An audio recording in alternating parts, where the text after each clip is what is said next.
the gad and cap him."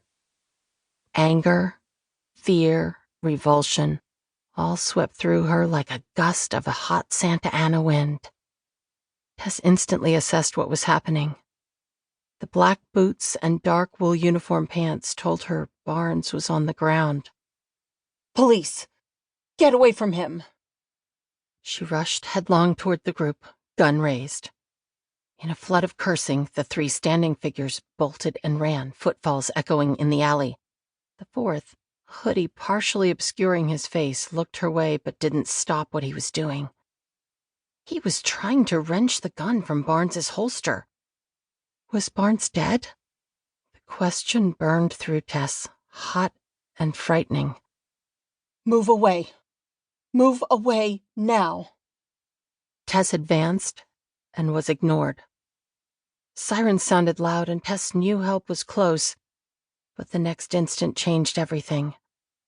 The figure gave up on the gun and threw himself across the prone officer, grabbing for something else. He turned toward Tess and pointed.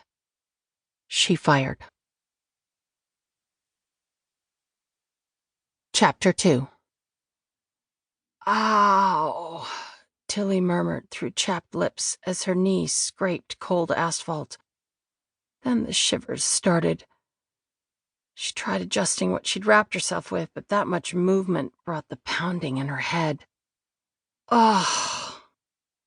She kept her eyes closed and stuck her tongue out a few times, mouth feeling stuffed with dirty cotton. Now her head throbbed like it always did when sleep faded away and the day began. And she itched, an internal itching that demanded a chemical fix. She had a little weed left, but that wouldn't scratch the itch.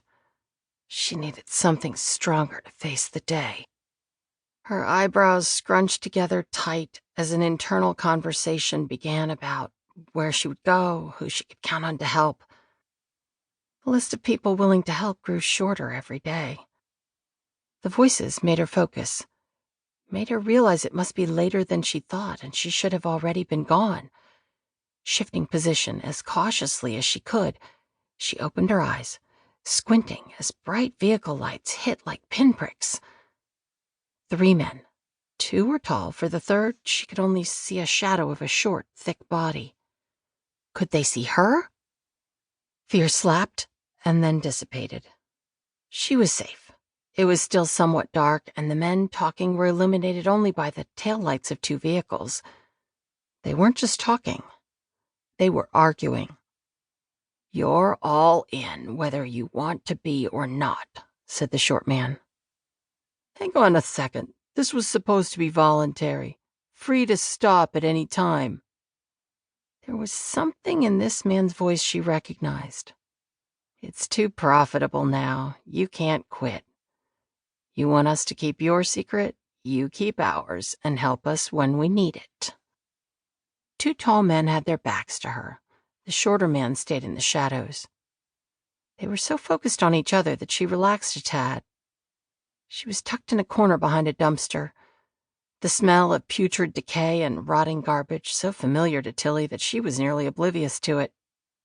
Decay, dirt, and disgusting things cloaked her, kept her hidden. Invisible was good as far as Tilly was concerned. People often passed her on the street without looking her direction, without seeing her. Most of the time she liked it that way, unless she was looking for handouts. Now something inside warned her that it was imperative these men didn't see her. The argument, the setting. They wanted to stay as concealed as she did. She would give them no reason to look behind the dumpster. The tall man who'd protested about things being voluntary tried to walk away, and the other tall man grabbed his arm, spun him around, and slammed him against the back of a truck. She jumped at the solid thud of the man against the vehicle, then held her breath, but no one paid her any attention. She focused on the truck for a moment. It was a business-type truck. She could see part of a logo. The men raised their voices. Was there going to be a fight?